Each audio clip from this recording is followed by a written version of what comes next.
نحمده ونصلي على رسوله الكريم اما بعد فاعوذ بالله من الشیطان الرجیم بسم اللہ الرحمن الرحیم السلام علیکم ورحمۃ اللہ وبرکاتہ۔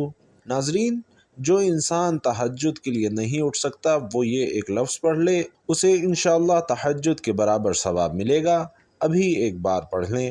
محترم ناظرین، تہجد کی نماز بڑی برکتوں والی اور رحمتوں والی نماز ہے۔ جو بندہ اس نماز کو پڑھتا ہے اللہ اس کے چہرے پر نور عطا فرماتا ہے اور اس کی دعائیں قبول فرماتا ہے اور اسے اپنے خاص بندوں میں شامل فرما لیتا ہے۔ اگر کوئی انسان کسی وجہ سے تہجد کی نماز نہ پڑھ سکے یا اٹھ نہ سکے یا اس کی عادت نہ بن سکے یا کوئی اور مسئلہ ہو تو اسے چاہیے کہ وہ زیادہ سے زیادہ یہ ذکر پڑھے۔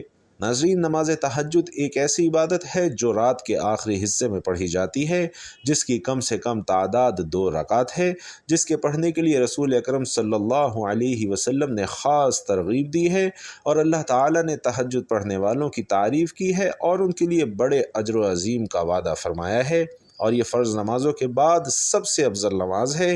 چونکہ ایسے وقت میں تمام افراد سوئے ہوئے ہوتے ہیں اور صرف اللہ کا نیک بندہ ہی اپنے نرم و نازک بستر کو چھوڑ کر رضائے الہی کی خاطر اٹھتا ہے اور اپنے آپ کو عبادت الہی میں محو کر لیتا ہے، اس لیے ایسے وقت میں جو بھی دعا کی جاتی ہے وہ ضرور قبول ہوتی ہے۔ اللہ تعالی ہم سب کو تہجد کی نماز پڑھنے کی توفیق عطا فرمائے، آمین۔ ناظرین کرام، نماز تہجد کی کافی فضیلت ہے۔ نماز تہجد دل اور نفس کی پاکیزگی کا سبب ہے۔ نماز تہجد رات کے آخری حصے میں پڑھنا افضل ہے۔ اللہ تعالیٰ رات کے آخری حصے میں کی گئی دعائیں ضرور قبول فرماتا ہے۔ رسول علیہ السلام کا فرمان ہے کہ رات میں ایک گھڑی ایسی ہے کہ جس مسلمان آدمی کو وہ میسر آ جائے اور وہ اس میں دنیا اور آخرت کی کسی بھلائی کا سوال کر لے تو اللہ اسے وہ ضرور عطا فرماتا ہے، اور یہ گھڑی ہر رات میں ہوتی ہے۔ حضرت محمد صلی اللہ علیہ وسلم نے اس نماز کی بڑی فضیلت بیان کی ہے۔ آپ صلی اللہ علیہ وسلم ازواج مطہرات کو اور حضرت علی اور حضرت فاطمہ کو بھی ان کے گھروں میں جا کر تہجد کے لیے بیدار فرماتے تھے۔ صحابہ کرام بھی اس نماز کو بڑی پابندی سے پڑھتے تھے۔ آپ نے مسجد نبوی میں اس کے لیے ایک جگہ مخصوص کر رکھی تھی۔ رمضان شریف میں ایک دفعہ آپ نے صحابہ کو تہجد کی نماز جماعت سے بھی پڑھائی۔ دوسری شب بھی اور زیادہ آدمی جمع ہو گئے اور تیسری شب اس سے بھی زیادہ آدمی، تو پھر آپ صلی اللہ علیہ وسلم تشریف نہ لائے کہ کہیں لوگ اس نماز کو بھی فرض نہ سمجھنے لگیں، حالانکہ تہجد کی نماز فقط سنت ہے۔ یہ نماز آپ گھر اور مسجد دونوں جگہ پڑھ سکتے ہیں۔ رسول صلی اللہ علیہ وسلم نے تہجد کی نماز میں 2 رکعت بھی پڑھی، 4 بھی، 8 بھی اور 12 رکعتیں بھی۔ ناظرین، تہجد بہت افضل اور اعلیٰ نماز ہے۔ نماز پنجگانہ کے بعد یہ نماز بہت اعلیٰ ہے، اور یہ حقیقت ہے کہ رات کو آرام کی نیند چھوڑ کر بستروں سے الگ ہونا انسانی طبیعت پر کافی گراں گزرتا ہے۔ اسی لیے اللہ نے فرض نمازوں کے بعد رات کی پچھلی گھڑی میں عبادت کرنے والوں کو افضل قرار دیا ہے۔ آئیے قرآن و حدیث کی روشنی میں اس کی فضیلت کو جانتے ہیں۔ تہجد صلاۃ اللیل کی ایک قسم ہے، فرق صرف اتنا ہے کہ اس کے لیے سونا شرط ہے۔ چنانچہ اللہ پاک نے قرآن مجید میں اپنے بندوں کے اوصاف بیان کرتے ہوئے فرمایا، اور وہ جو رات کاٹتے ہیں اپنے رب کے لیے سجدے اور قیام میں۔ ایک اور جگہ پر فرمایا کہ ان کی کروٹیں جدا ہوتی ہیں خوابگاہوں سے، اور اپنے رب کو پکارتے ہیں، ڈرتے اور امید کرتے ہیں۔ حضرت سیدنا عبداللہ بن مسعود رضی اللہ تعالی عنہ سے روایت ہے کہ حضور سرور کائنات صلی اللہ علیہ وسلم نے فرمایا کہ ہمارا رب 2 شخصوں سے بہت خوش ہوتا ہے۔ ایک وہ شخص جو اپنے بستر، اپنے لحاف، اپنے پیاروں، اپنے گھر والوں کے درمیان سے کود کر نماز کے لیے کھڑا ہو۔ رب تبارک و تعالی فرماتا ہے کہ اے میرے فرشتوں، میرے اس بندے کو دیکھو کہ اپنے بستر اور لحاف سے اپنے پیاروں اور گھر والوں کے درمیان سے نماز کے لیے اٹھ کھڑا ہوا ہے، میرے ثواب کی رغبت کرتے اور میرے عذاب کا خوف کرتے۔ اور ایک وہ شخص ہے جو اللہ کی راہ میں جہاد کرے تو اپنے ساتھیوں کے ساتھ بھاگ جائے، پھر غور کرے کہ اس پر بھاگنے میں کیا عذاب ہیں اور لوٹنے میں کیا ثواب ہیں، تو لوٹ پڑے حتیٰ کہ اس کا خون بہا دیا جائے۔ تو رب تعالیٰ فرشتوں سے فرماتا ہے کہ میرے بندے کو دیکھو، میرے ثواب میں رغبت اور میرے عذاب سے خوف کرتے ہوئے پلٹ پڑا حتیٰ کہ اس کا خون بہا دیا گیا۔ ناظرین، تہجد کے متعلق فرامین مصطفیٰ صلی اللہ علیہ وسلم حضرت سیدنا ابو مالک اشعری رضی اللہ تعالی عنہ سے روایت ہے کہ رحمت والے نبی صلی اللہ علیہ وسلم نے فرمایا، بے شک جنت میں کچھ ایسے محلات ہیں جن میں آر پار نظر آتا ہے۔ اللہ پاک نے وہ محلات ان لوگوں کے لیے تیار کر رکھے ہیں جو محتاجوں کو کھانا کھلاتے ہیں، سلام کو عام کرتے ہیں، اور رات کو جب لوگ سو رہے ہوں تو نماز پڑھتے ہیں۔ جو شخص رات میں بیدار ہو اور اپنے اہل کو جگائے پھر دونوں دو دو رکعت پڑھیں تو کثرت سے یاد کرنے والوں میں لکھے جائیں گے۔ اور فرمایا، میری امت کے بہترین لوگ حامل قرآن اور رات کو جاگ کر اللہ کی عبادت کرنے والے ہیں۔ رسول صلی اللہ علیہ وسلم نے ایک مرتبہ صحابہ کرام میں سے کسی کو ارشاد فرمایا، یعنی رات کو زیادہ نہ سویا کرو، کیونکہ رات کو بہت سونے والا بروز قیامت نیکیوں کے سلسلے میں فقیر ہوگا۔ ناظرین کرام، حضرت سیدنا امام جنید بغدادی رحمۃ اللہ علیہ کو بعد وصال کسی نے خواب میں دیکھا تو پوچھا، اے ابو القاسم، وفات کے بعد آپ کے ساتھ کیا معاملہ ہوا؟ فرمایا، علمی ابحاث اور علمی نکات کی باریکیاں کام نہ آئیں مگر رات کی تنہائی میں ادا کی جانے والی نماز تہجد نے خوب فائدہ پہنچایا۔ حضرت سیدنا حسن بصری رحمۃ اللہ علیہ سے پوچھا گیا کہ تہجد گزار لوگوں کے چہرے دیگر لوگوں سے زیادہ خوبصورت کیوں ہوتے ہیں؟ تو آپ نے فرمایا کہ وہ اللہ کے لیے تنہائی اختیار کرتے ہیں تو اللہ انہیں اپنے نور کا لباس پہنا دیتا ہے۔ امام جلال الدین سیوطی رحمۃ اللہ علیہ تہجد باقاعدگی سے ادا فرمایا کرتے تھے، اور اگر کبھی رہ جاتی تو اتنا پریشان ہوتے کہ بیمار پڑ جاتے۔ ناظرین، حضرت سیدنا عبداللہ بن مسعود رضی اللہ تعالی عنہ کی بارگاہ میں عرض کی گئی کہ ہم رات کو نماز کے لیے قیام نہیں کر پاتے۔ ارشاد فرمایا، تمہارے گناہوں نے تمہیں اپاہج بنا دیا ہے۔ اللہ اکبر۔ ناظرین، سیدنا حسن بصری رضی اللہ تعالی عنہ سے عرض کی گئی کہ ہم سے رات کو قیام نہیں ہو پاتا، تو انہوں نے فرمایا کہ گناہوں نے تمہارے پاؤں میں بیڑیاں ڈال دی ہیں۔ بھائیوں اور بہنوں، تہجد کی نماز ایک بہت ہی قیمتی اور افضل نماز ہے، بلکہ فرائض کے بعد اس سے زیادہ بہتر کوئی نماز نہیں۔ اس لیے رات کے اندھیرے میں جب لوگ سو رہے ہوتے ہیں اور غفلت کا ماحول ہوتا ہے اور نفس بھی کسی طرح بستر چھوڑنے پر راضی نہیں ہوتا، تو ایسے میں جب بھی کوئی شخص اپنی نیند اور آرام و راحت کو چھوڑ کر اللہ کے حضور کھڑا ہوتا ہے تو یہ بندے کی جانب سے بہت بڑی قربانی ہوتی ہے، اور جب قربانی بڑی ہوتی ہے تو رب کی مہربانی بھی بڑی ہوتی ہے۔ اسی لیے احادیث طیبہ کے مطابق یہ نماز بندے کے لیے اللہ پاک کے سب سے زیادہ قرب کا باعث بنتی ہے۔ اللہ پاک سے دعا ہے کہ ہم سب کو نماز تہجد کی پابندی نصیب فرمائے، آمین۔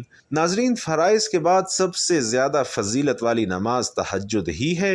رات کو اٹھ کر اللہ کی بارگاہ میں حاضری دینا ایک ایسا عمل ہے جس کی وجہ سے انسان دنیا میں بڑے بڑے مرتبے حاصل کر لیتا ہے۔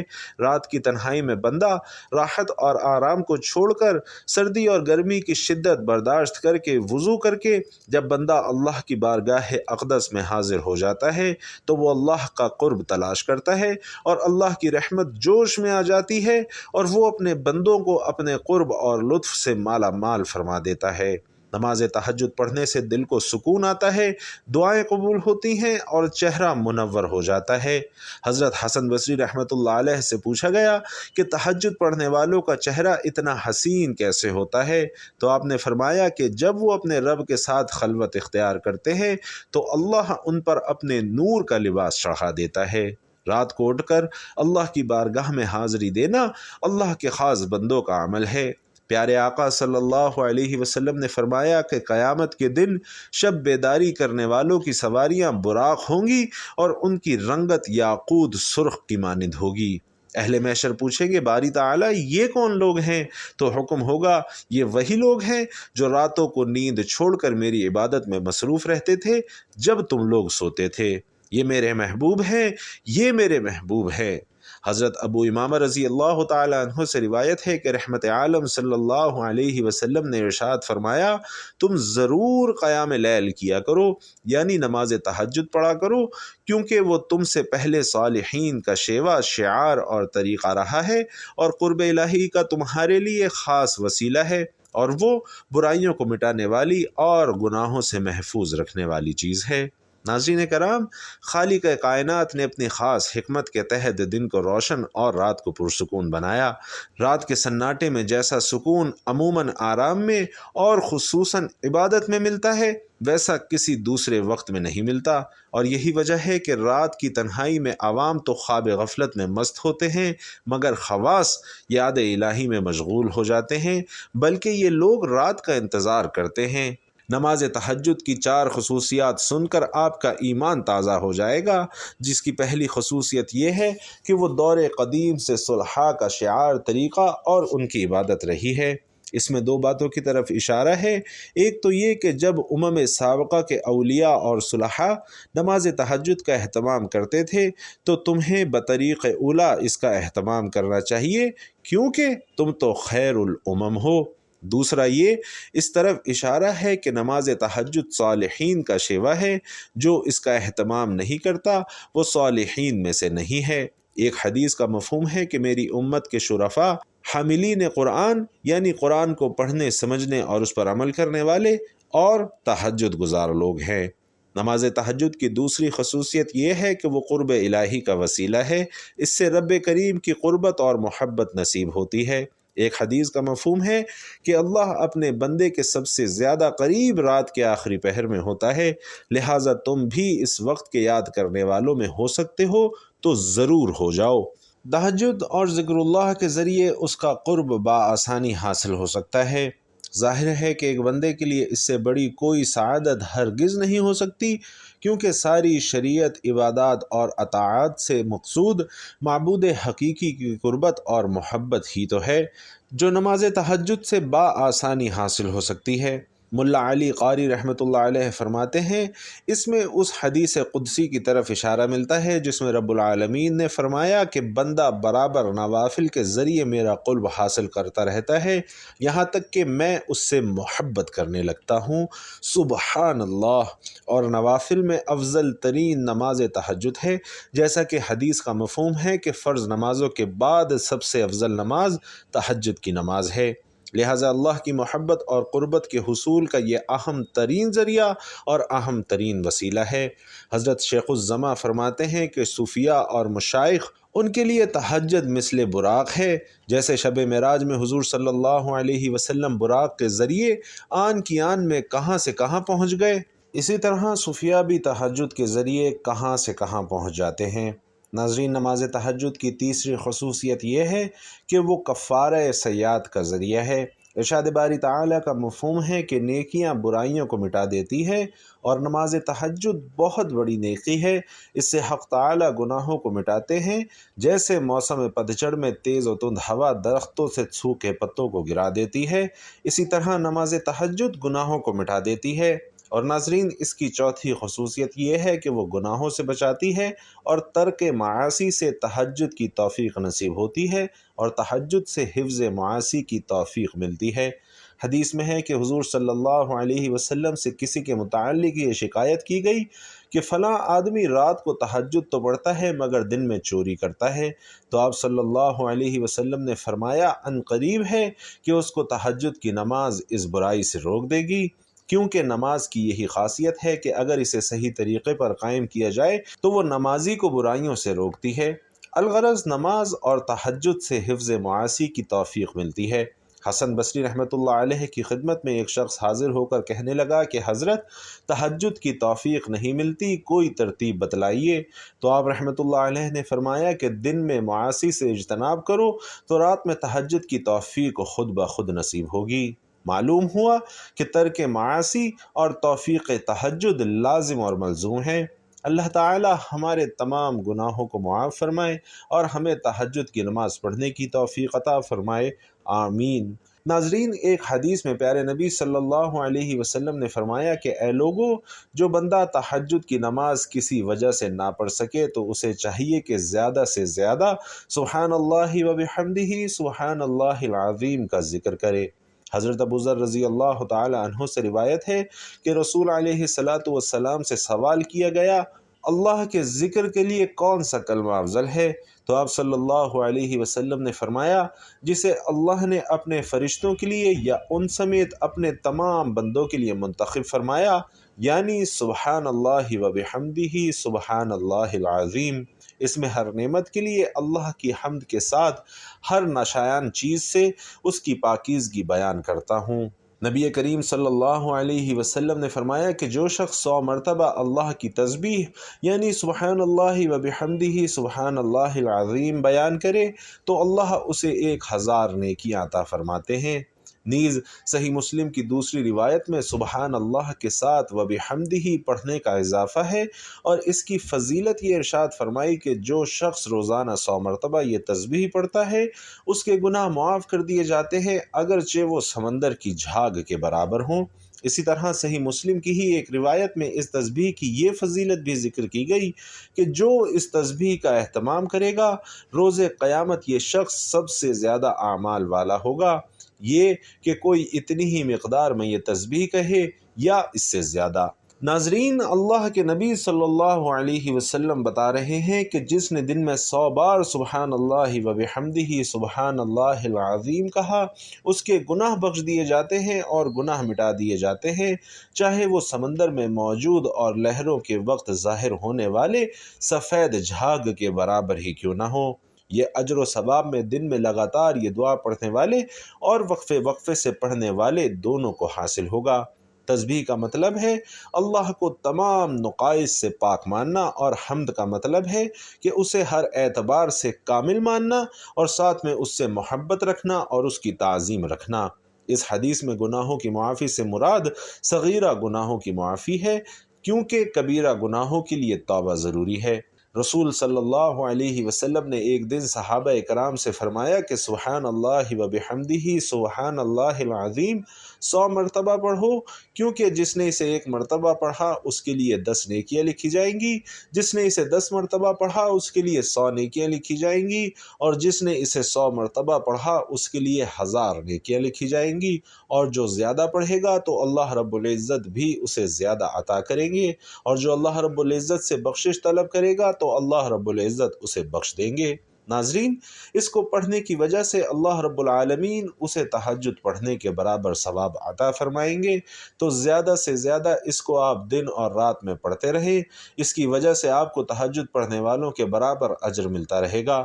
ویسے تو کوشش کرنی چاہیے کہ تہجد کی نماز لازمی پڑھیں، لیکن اگر کسی وجہ سے نہ پڑھ سکیں تو ذکر کو ضرور اپنی زبان پر سجائے رکھیں، کیونکہ اس کی برکت سے آپ کو دنیا اور آخرت کی بہت ساری نعمتیں بھی ملیں گی اور آپ کا رب بھی آپ سے راضی ہو جائے گا انشاءاللہ۔ تو آپ اس عمل کو لازمی کریں تاکہ آپ کے لیے آسانیاں پیدا ہوں اور نعمتوں کی فراوانی ہو۔ وہ ہستی جسے کسی آنکھ نے نہیں دیکھا، جسے کوئی گمان چھو نہ سکا، تعریف کرنے والے اس کی تعریف سے عاجز رہے، نہ حادثات اسے بدل سکے، نہ زمانے کی بے ثباتی کا اسے کوئی خوف ہے، پہاڑوں کے وزن اور سمندر کی پیمائش کا علم اس کے پاس ہے، بارش کے قطروں اور درختوں کے پتوں کے عدد سے وہ باخبر ہے، کسی پر رات کی ظلمت اور دن کی روشنی ہے، سب جانتا ہے، اس پر آسمان کی بلندی، زمین کی پستی، زمین کی گہرائی، سمندر کی گہرائی اور پہاڑ کی چوٹی پر کوئی چیز پوشیدہ نہیں ہے، وہ ہر چیز کو اس کی تمام تر تفاصیل کے ساتھ جانتا ہے، آپ آہستہ بولیں یا زور سے، وہ آپ کے اندر چھپے تمام بھیدوں سے باخبر ہے، وہ تمہارے سانس کو نکلتے اور اترتے ہوئے دیکھتا ہے، رگوں میں چلنے والے خون کی آواز کو سنتا ہے، پتے کے ٹوٹنے اور زمین پر اس کے گرتے وقت کی آواز کو سنتا ہے، زمین کے اندر اس کے نیچے چلنے والے کیڑوں کی آوازوں کو سنتا ہے، سمندر کی تہ میں چلنے والی مچھلی کی آواز کو سنتا ہے، بحر و بر میں جو کچھ ہے سب اس کے علم میں ہے، وہ اس کائنات کا بادشاہ ہے، رب ہے۔ مسند احمد میں حضرت عبداللہ بن عمر کی روایت میں اس واقعے کا بیان ہے کہ جب رسول کریم صلی اللہ علیہ وسلم اللہ کی عظمت کو بیان فرما رہے تھے، اس وقت آپ کی یہ کیفیت تھی کہ آپ کا جسم مبارک ہل رہا تھا اور دیکھنے والوں کو یوں محسوس ہو رہا تھا کہ آپ زمین پر گر پڑیں گے۔ اللہ پاک ہمیں بھی اسی معرفت اور اسی یقین کے ساتھ اپنی حمد و ثنا بیان کرنے کی توفیق عطا فرمائے، آمین یا رب العالمین۔